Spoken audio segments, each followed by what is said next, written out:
Chez Arteris, on est particulièrement vigilant sur la variété des matières premières que l'on propose à nos animaux, dans la mesure où on veut sécuriser la qualité de ces matières premières et de l'aliment qui est constitué. Le sorgho pèse sur le marché monogastrique environ 3000 tonnes de matières premières sur les 17-18 000 tonnes d'aliments complets qui sont réalisés.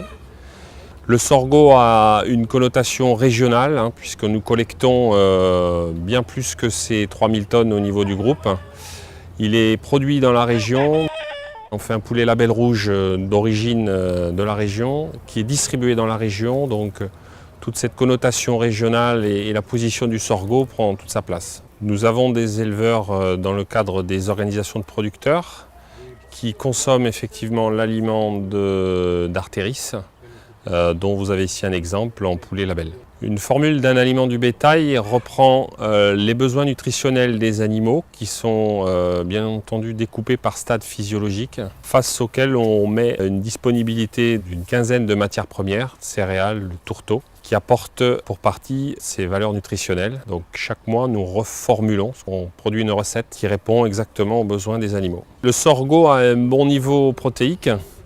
Il est également, la quasi-totalité du temps, d'un très bon niveau fongique.